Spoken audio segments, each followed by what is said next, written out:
equity, mate. I will say this about investing. Everything you do learn is cumulative. What I learned at 20 is useful. Welcome to another episode of Equity Mates, a podcast that follows our journey of investing. Whether you're an absolute beginner or approaching Warren Buffett status, our aim is to help break down your barriers from beginning to dividend. If you're joining us for the very first time, welcome and thank you for becoming an Equity Mate. If you're still getting up to speed with the basics, you can check out our Get Started Investing podcast. But let's crack on. My name is Bryce, and as always, I'm joined by my equity buddy, Ren. How are you? I'm very good, Bryce. Very excited for this episode. I think we've got a lot to talk about. Your lifestyle creep is becoming more and more noticeable. Why? What's happened? I found out yesterday you haven't been buying glass Tupperware rather than plastic. This is going to be more of an indictment on you. Lost touch with the common man. Mate, there are so many reasons that glass Tupperware supersedes plastic. You know one reason it doesn't? When you drop it in Hyde Park, it smashes and it ruins your lunch. This is true. This is true. It was an unintentional drop. But luckily for the Hyde Park birds, those bin chickens, they would have had free pickings with glass at my pasta with glass in it. Unlike me, plastic Tupperware, could throw it off this building and it would be fine. Yes, for context, I did drop a glass Tupperware full of lunch in Hyde Park here in Sydney. And it's just another example of you succumbing to lifestyle creep. No. I've always had glass Tupperwares from a young age, so I haven't changed. Fair enough. Anyway, we're not here to talk about no. your spending. We're here to talk about your investing. Everyone's investing. We've got a lot to cover today. We're going to talk about investing thesis. Thesi? Whatever the plural of that is. Bryce has put a heading in here in our notes, something I came across this week. Bullshit or not? Yeah. Oh, wait, are we swearing on this? That's fine. And then we're going to dig into our Equity Mates portfolio and Equity Mates Uncovered. But to kick us off, Bryce, you've got something which is just titled Feel Good. Yeah, feel good. I don't know. I just thought I wanted to start on a positive note and just... rather than me talking about your Tupperware. And just sort of continue to remind the Equity Mates audience, you at home, continue to remind ourselves, Ren, about the beauty of the industry that we're in, or I guess about the beauty of investing is that unlike many industries, you don't need a degree or any sort of formal training to reap the rewards just as much as someone who has done years of study and training. And I was listening to a podcast, and this is a quote. Well, this is from a guy called Morgan Housel, and it's his general thoughts on how to think about finance, investing, and behavior. Well, I would first say that most of finance, particularly at the academic level, not by everybody, but it tends to be taught like it's math. Like if we just have the right data and the right formula, it'll spit out the right answer and then we're all set. So like physics works. And I just think there's so much evidence, particularly between 2008 and COVID and like during the moments of upheaval, that finance is not math. Math plays a role, but it's really just behavior. It's how people think about greed, fear, risk, uncertainty, social aspirations, keeping up with the Joneses. That's what really makes the biggest difference. You will never find the uneducated country bumpkin that can perform open heart surgery better than a Harvard-trained doctor. But if you compare someone who dollar cost averages into index funds to a lot of hedge fund managers that blow up, like there's not a lot of other fields that are actually like that. And I think because we are taught like it's a math-based field, but it's actually just, can you keep your head on straight? Can you control your sense of greed and fear and risk? And do you have a proper philosophy around uncertainty? If you have those things, you don't need much more to do better with money. And if you lack those things, no amount of education is going to save you. So I just think that's an awesome quote to keep reminding yourself that there's nothing overly complicated about building wealth over the long term. What did he say? It's not about maths, it's about behavior. And if you can just be dedicated and consistent over a long period of time, like you can beat most fund managers. Yeah. I love it. Preach. Yeah. Anyway, for those wondering who Morgan Housel is, it's worth checking him out. But I think he's a partner at the Collaborative Fund, and is an author and speaks a lot on sort of personal finance and building wealth in a very sort of simplistic way. So it's great. Nice. Well, Bryce, I wanted to bring something to the table today around investing theses because I also heard something this week. I didn't clip it, but I heard someone this week say something that made me think. They said every investment thesis boils down to two things: a short-term catalyst or a long-term trend. Okay. It's an interesting one because you think about that and it makes sense. We can think of examples of both of those things. You know, someone might be investing in Woodside today and they think there's a short-term catalyst. Oil price is going to get back above $100. Or people are investing in a company like Audinate because of the long-term trend around like the digitization of audio, or, you know, BHP because of the long-term trend in growth of battery minerals. I'm sure there's plenty more we can think of. There would be plenty more, yeah. And we can even think about it in terms of investors. You know, Warren Buffett is the classic example of like just riding the long-term trend. And then there are investors that have made a lot of money from short-term catalysts. Bill Ackman probably is the one that comes to mind recently. I would say the MVP of COVID, if we're big bets calling such a thing. How he entered and how he exited COVID was pretty amazing. He turned 27 million into 2.6 billion with credit default swaps in early 2020. And then he was really early on the inflation trade. Saw it before Reserve Banks saw it, surprisingly. Turned 170 million into 2.7 billion shorting government bonds. And so you can think, you know, like short-term catalyst, long-term trend, that distinction kind of makes sense. Whenever we're investing in a company, they're the two reasons. But as I thought more about it, it feels a bit incomplete. It feels like there's a bunch of companies that we probably invest in, or that a lot of people are thinking about investing in, which it doesn't quite fit into those two buckets. So I wanted to sort of unpack the idea and talk about why else we would invest in companies, or what else would underpin a thesis. Okay. So I've got a couple. I don't know if any come to mind for you. I mean, there's sort of buckets that I think about. I mean, obviously there's a hardcore valuation play. But I think the point with valuation is like valuation in and of itself isn't an investment thesis, because like something can be valued and can continue to be undervalued. How does the market realize its value? And this guy was saying short-term catalyst or long-term trend. I disagree. Like, people are looking for like just general mispricing. Yeah. That is the thesis. Like, I think short-term catalyst or long-term pricing, like, or long-term trend, under both of those, like, heaps of stuff is going to fit. What I'm saying is I think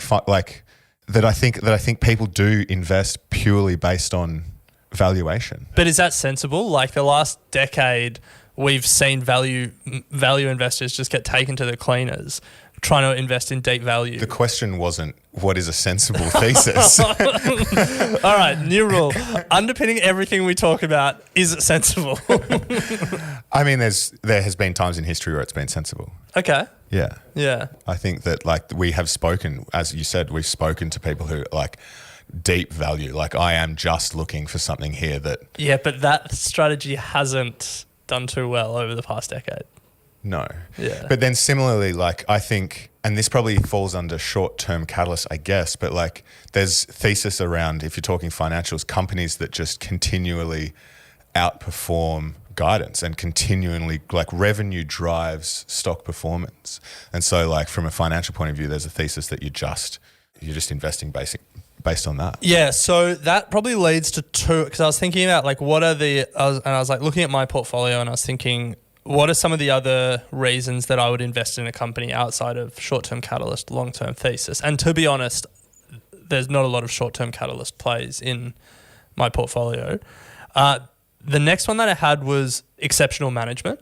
And sometimes there's no long-term trend a company's riding. Sometimes there's no short-term catalyst that's coming up. Sometimes it's just a great entrepreneur or a great leader building in a tough industry.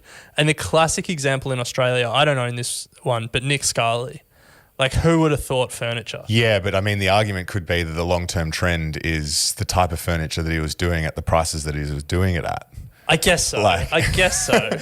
Like he's an exceptional entrepreneur who has identified that. Okay, well, what about this? Domino's Pizza. No pizza shop should have been able to become this dominant in Australia and globally. It shouldn't have, like, the reason it emerged as it did wasn't some long-term trend about pizza consumption or technology used to cook pizza. It was Don May and his team. Yeah, I don't know the long-term trends of pizza. So I reckon it's fair to say exceptional management is one. Are you saying at the exclusion of anything else? Sometimes, yeah. Interesting. Okay. Anyway, and then the fourth one that I was going to throw out was just sometimes sustainable competitive advantage. Moat. Yeah. Sometimes you're not riding a trend. Sometimes there's no catalyst. Sometimes your management team is meh, but your business is just that good. And like the classic example for me is the ASX. Yeah. Like maybe there's a long-term trend in terms of more retail investors, but the long-term trend is actually companies leaving the stock market. Like we have less listed companies than we did 20 years ago. Management didn't cover itself in glory with this chess replacement project and blockchain. CEO recently left. No short-term catalyst, but it's just like the moat is so powerful. Yeah, that makes total sense. Yeah. Yeah. I mean, you would say now companies that you used as examples for Warren Buffett, like Coca-Cola and these, maybe not MasterCard and stuff because there's different trends there, but like some of the massive FMCG companies are probably just more that than huge tailwinds of that's fair. changing consumer demand and blah, blah, blah. Like these companies, yes, they're appealing to like no sugar and various bits and pieces, but the crux of the business is just so defensible. Their brand is so strong that to take down Coke is bloody complicated. I think you'd probably say the long-term trend that Coke rode was the globalization trend. Yeah. Like Coke went from a Western product to a product that you can literally buy probably in every country in the world. But yeah, so for me, it's like they're the four. I couldn't think of anything more. Short-term catalyst, long-term trend, exceptional management, sustainable competitive advantage. Well, you know that I talk about my checklist. Yeah. So I think, and these aren't like as individual as those, but like things that I think about when investing in individual stocks. So definitely financials. Like you don't want a company that, it might have exceptional management, but what if it's, I guess it wouldn't have exceptional management if it's just like failing on every financial measure. No. So okay. So there's like, it's like you have to know the company. Yeah. You have to be comfortable with the company's financials. Like the unit economics of their business have to be good. Like there's all the like table stake stuff that you do. Yeah. Then it's like, is the share price that it's currently trading at good value? But then it's like, why am I buying it? And that's these things. What's underpinning? Like, what's the why? Yeah, makes sense. Yeah. There'd be nothing more to add. Wouldn't there? No, Well, because everything else that I was going to say goes into the before you get to the why. Yeah. Yeah, nice. Well, out of those four, what do you think you just by default do you feel like most of your investments fall in? Great question. I think probably the last one, sustainable competitive advantage. If I had to just choose one, it would be exceptional management. I reckon if you put these four strategies up against each other, the founder-led businesses that list and just keep growing are the ones that are great. And obviously there's ones that fit into all four. Amazon was long-term trend, exceptional management, sustainable competitive advantage. My biggest individual holding would be Alphabet. I think that Covers fits. a few of them. Yeah, well, does it? Like, not really any short-term catalyst unless it's going to nail ChatGPT's rival. Exceptional management, I don't think you can say that about Alphabet anymore. No. Long-term trend, like, it rode the search trend. Yeah, It's riding cloud, but... Yeah. I think it's got YouTube? a lot of investments, a lot of companies beneath it that are very much long-term trend. Yeah. Yeah. But yeah, sustainable competitive advantage for me is the one that stands out. Like, that's why I buy it. Because as much as you think ChatGPT is coming for search, I don't. Yeah, well, we will soon find out. Anyway, it's interesting to think about. And I think, just to close it out, I think that's why there are some companies that are often spoke about on this podcast in investing circles that I just don't really get excited by. And like the classic one for me would be Qantas, because it's often spoken about being undervalued. I was like reflecting on some of these companies, and that's why they don't really tick any of these boxes. Qantas? Yeah. Management? Yeah. Alan Joyce is 13 pretty and a half good. years. Yeah. I mean, I think you could argue, you wouldn't have to argue. He's considered one of the best executives in Australia. Yeah. Yeah, he's not bad. So I think he would fall under management. But anyway, it's a good catalyst to the next segment that I wanted to chat about, Ren, something that I also came across this week in terms of short-term catalysts. So before we jump into it, we're just going to take a very quick break to hear from our sponsors. All right, so you spoke about short-term catalysts there, Ren, and I came across this actually through one of the interviews that I was doing for an episode that will be coming up in the next couple of weeks on investing psychology. It's around the market activity, and this is very technical analysis, but it's just interesting to see how people use charts to inform investment decisions. And this is why I kind of had the title in there, Bullshit or Not, because you can make whatever you want from charts. Yeah. And it becomes a massive cognitive bias in terms of anchoring to kind of what you want to see. If that makes sense. Yeah. But you might find this interesting. You're a bit of a US politics buff. There's a unique pattern that occurs on the midterm cycle. So midterm elections happen every 4 years. Yep. If you look at the charts over the last 40 years of the American S&P, midterms act like a bit of a vacuum, pulling markets down in the middle to the late months of the year of the midterm. So the deepest lows happen every 4 years between June and October of that midterm year.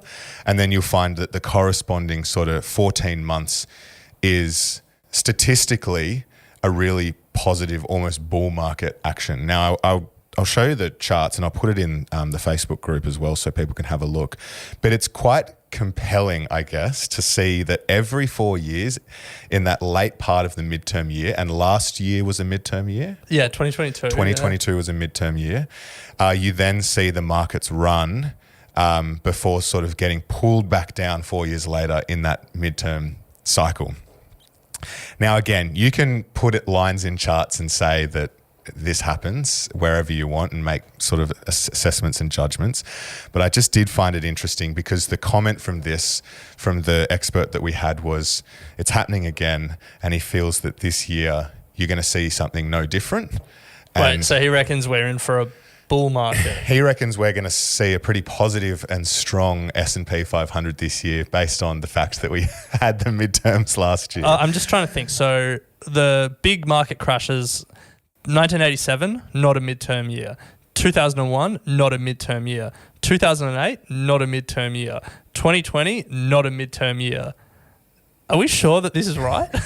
Well, I don't think he was saying that all crashes come in the midterm years. Okay. But it's just like on the 4 year cycle, you can see that the market gets dragged down to that low point in the later part of the midterm year. Crash or not, it gets dragged down, and then you start to see it bounce again. Okay, and then within those 4 years, it could peak and then crash again, and then the bottom comes through. But the GFC, the market bottomed in mid to late 2009, and then started running from there into 2010, which was a midterm year. Yeah. As I said, you can make anything from charts.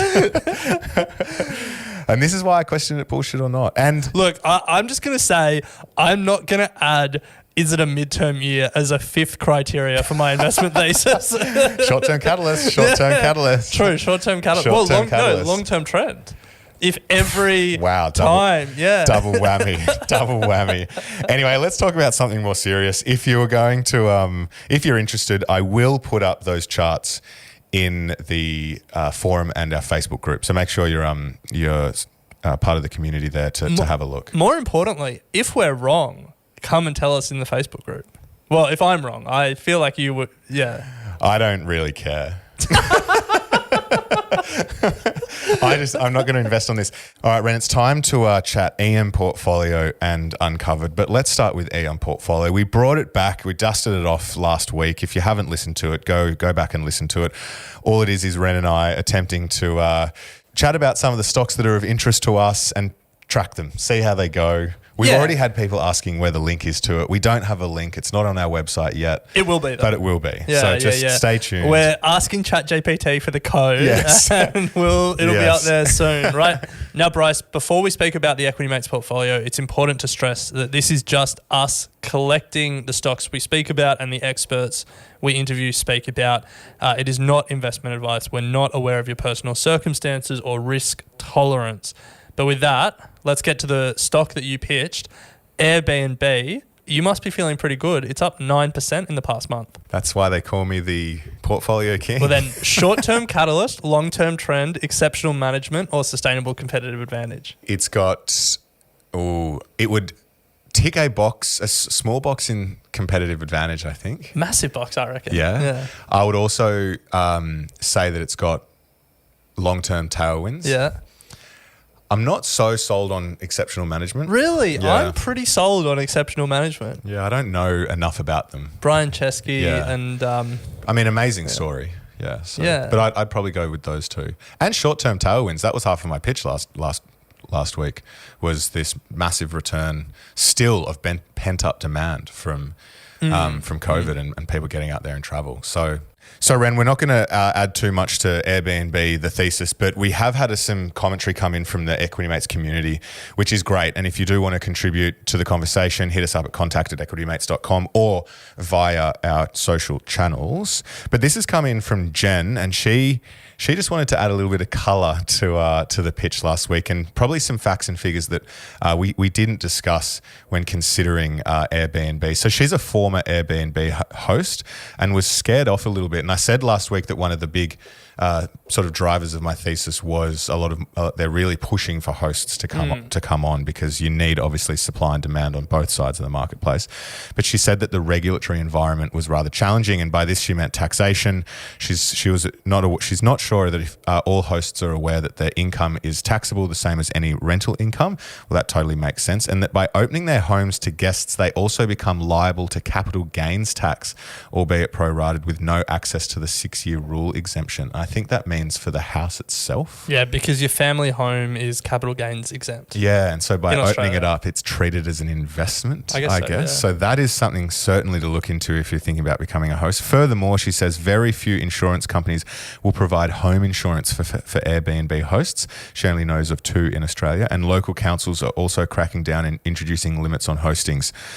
So, I mean, a few just things to consider, and good to really, I mean, if you were to do a serious due diligence on Airbnb and go both sides of the marketplace, these are definitely the things to consider around the likelihood of hosts coming onto the platform. But I guess the fact of the matter is they've scaled their hosts with all of these in mind. I actually think there's another risk for hosting numbers that we didn't speak about in the last episode, which is the whole host economy thrives on the short-term v long-term differential. And what I mean by that is if you own a house, you have the option to just rent it out long-term, 12 months, whatever. But the reason that so many people opt to do Airbnb instead is because by doing short-term rentals, they make more money. And that works for Airbnb as long as that gap, whatever that gap is worth the extra effort and the cleaning costs and dealing with short-term bookings and all of that stuff. As rents just skyrocket in Australia, there's an open question about what happens to that gap. Does that gap close, and do people who own houses say, oh, well, the gap has closed enough that it's just I should just rent it out. It's not worth it. Yeah. And obviously that's quite an Australian example, and this is a very global company, but that's just an interesting one to think about. Yeah. Yeah. And like our Airbnb, they're facing cost pressures or pricing pressure on the customer side. Everyone's up in arms about cleaning fees and service fees and all of that stuff. There's memes going around saying it's cheaper to book a hotel. So like if they're facing pricing pressure on that side, will they be able to keep the gap enough for hosts? Yeah. Yeah. So we'll keep a close eye on Airbnb. Once it's in the portfolio, doesn't mean it's always going to stay in the portfolio. That's the beauty of running a portfolio. Yeah. Sure. Yes. Anyway, let's move on. Final segment, Equity Mates Uncovered. If you haven't heard of Uncovered before, we launched it a couple of weeks ago on Equity Mates Investing and in our weekly Thought Starters email that goes out every Monday. Make sure you subscribe to that to get more uncovered content. But Ren, you and I, there are so many unloved companies out there that have great stories to share that don't get covered enough by analysts in the big end of town and just sort of sit at the bottom of the pile, but we think deserve some light to be shined on them. Yeah, we believe that every company is interesting. Every company is a collection of people that are working really hard to bring something to market or to solve some problem, and so many of them get no attention. But all of these people could be doing other things with their lives, and they're choosing to do this, and they're choosing to do it because it's hard or it's valuable or it's interesting. And so we've covered a few companies so far. We did abalone farming off the Western Australian coast. Then we did AI chatbots. Yeah. This week we're doing the next generation of plastic. That's it. So for Equity Mates Uncovered, we're looking at Danimer Scientific. I was thinking Danimer. Danimer. It's the same thing. Yeah, it's the same. Danimer. For you listening at home, you decide if it's Danimer or Danimer. We will not be doing a poll. Scientific, not scientific. And for those who don't want to deal with our pronunciations, the New York Stock Exchange ticker is DNMR. Nice. Listed overseas. Yeah. Uncovered's global. That's it. So the thinking here really started with the Ohio train derailment. I'm pretty sure everyone can remember the images of those flames in the sky. 5 of the rail cars that derailed and were releasing gas were carrying vinyl chloride. Now, vinyl chloride probably doesn't ring a bell.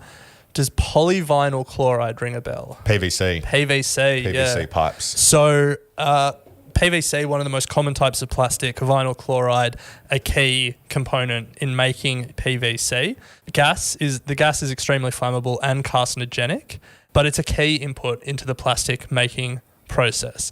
And the vinyl chloride rabbit hole is quite deep and probably not a rabbit hole we want to go down too far in this episode, but suffice to say it's a rabbit hole that people can go down themselves. In the write-up for this that we'll publish on our website, we'll include some links if people want to go down. But suffice to say, vinyl chloride, not great. Okay. Even when it's not spilling from a rail car, even when it's just used in the production process for plastics, it's quite carcinogenic, and people who live near these plastic producing facilities, especially in the south of the US, where a lot of this is produced, have a lot of health consequences. So the question is, are there any alternatives to petrochemical-based plastic? And that's where bioplastics come into play. So yeah, bioplastics, Ren, it's in the name, made from animal and plants, rather than what most plastics are made from, which is oil and petrochemicals. Yeah. And there are a number of companies working on bioplastics. You've got the agribusiness giant. Okay, here's where pronunciation is going to come in as well. Agribusiness giant Bunge. That's how I thought, or Bunge. Probably that. New York stock ticker is BG. You've got the big oil majors, Chevron, the ticker is CVX, Mitsubishi Chemical in Japan, and then BASF in Europe, which is the largest chemical producer in the world. So whilst they are all chemical producers, oil producers, they do have an arm that is looking at bioplastics. Yeah. They recognize where the world is going. But when it comes to pure play bioplastic companies, there are a few listed. You've got Seekos Group in Australia. The ticker is SES. But this is where our Uncovered comes into play. We decided to have a look and uncover Danimer Scientific, listed over in the States, DNMR. We could have also uncovered Seekos. Yeah. Seekos. Whatever. Uncovered pronunciation. Yeah. But yeah, this Danimer Scientific is a pretty fascinating example, and it looks like they're working with some pretty big companies, which we'll get to. So that's one we decided to focus on. So a little bit about the company. They produce bioplastics using microorganisms. They feed them plant oils and use them to create polyester. Over the journey, they make Ecotainer coffee cups, which use plastic, like bioplastic rather than plastic for the inner lining of your coffee cup. They make that from corn. This one made me laugh. In 2010, they received a grant to develop an environmentally friendly fracking technique for oil. Yeah. Good one, guys. Not sure how successful they were there. But I was looking at some of their products now, and they make partner with companies to make things like 100% biodegradable dental floss. They make barrier coating for paper and board products, so that's what keeps your coffee cup waterproof and stuff like that. A bunch of different plastic replacement products, essentially. This reminds, so let's go right back to the start of the episode very quickly before we have a look at the financials. Long-term tailwind, short-term catalyst, excellent management, or moat. What are we looking at here? Definitely just long-term trend. Yeah. So bioplastics are less than 1% of the total plastics market, and that doesn't surprise anyone, I think. And the question is, can they become majority? Can they even just take a foothold? A leader. Yeah. And long-term trend is also, there's a long-term regulatory and consumer trend that's a real tailwind for them. Banning single-use plastics in Europe, in the States, in Australia, just general consumer sentiment and backlash. Massive question about this market, though, because there are so many companies trying to get into it. And it's like, first of all, a technology question. Can you produce a bioplastic that is the equivalent of plastic? Like from a use case point of view? Second question, can you do it at scale? Can you actually satisfy the need of the world's plastic? And then third question, can you do it cost effectively? And I don't think anyone is in a position to tick any of those boxes, let alone all three. Pretty fascinating, but definitely a long-term tailwind. But let's have a look at the financials. We pulled these numbers from our favorite, data's terminal. And it's not Bloomberg, it's TIKR. Bloomberg, $20,000 a year. TIKR, generally $180 a year. Yeah. But with our discount code for the month of March, it's 15% off. Yeah, the platform is designed to provide us with institutional grade research on public equities. It is phenomenal to get information on companies. And as Ren said, 15% off for the month of May, specifically for Equity Mates audience. For the month of March. For the month of March. If you use the code MATES15 and go via the link in our show notes, you'll get 15% off an annual subscription. It is an awesome terminal. But let's have a look at Danimer. Market cap of $235 million. The share price, Ren, has been beaten, though. It's down 42% in the past year, down 76% in the past 5 years. However, revenue has been growing at a nice clip over the last 3 years. 2019, it did 32 million in revenue. 2022, that was up 46% to $47 million in revenue. And 2022, it was up 24% to $59 million. Bit of a softer side though, 2022. Yeah, the most recent quarter that we have data on, Q3 2022, they did $10.4 million in sales. Compare that to Q3 2021, they did 13.4. So they're down a bit in 2022. Important to note, as so many of these uncovered companies are, Danimer is not profitable. They lost $60 million in 2021 off $59 million in revenue. So about a $120 million cost base there. We had a look at their balance sheet again on TIKR, $286 million in cash on their balance sheet and about another $20 million in receivables. So if they continue losing $60 million a year, they've got, a 5-year runway. Yeah. So that's enough time to get some bioplastics into the market. That's it. But a key consideration with these sorts of companies is what they're pouring into R&D because, as you said, Ren, it's a difficult one to solve, and they put a huge amount into R&D as a portion of total sales, $4.1 million in Q3 went into R&D out of 10.4 million in sales. So fair chunk going into R&D. Now, as we said, the big question when it comes to a company like this, any company trying to bring a new technology to market, can you convince big buyers of your product to partner with you and to, I guess, give you a chance? And this is why we chose to look at Danimer over some of the other companies in this space, because it does seem like they're partnering with a lot of big companies. It's important to note that big companies will do so many of these partnerships almost as R&D. You know, like in many ways, having a partnership doesn't indicate a lot. It's like having a long-term, like converting that into a sales relationship means something, because big companies always want to keep their finger on what's going on and want to partner with new and emerging companies and just test and learn. But there is a meaningful list here. So Danimer, a lot of their IP they bought from Procter & Gamble back in 2007. In 2016, they signed a R&D agreement with Pepsi to really look at snack food packaging. 2018, Pepsi then actually invested in the company. So Pepsi part owns some of their company. So, I mean, that's a compelling sign, I guess.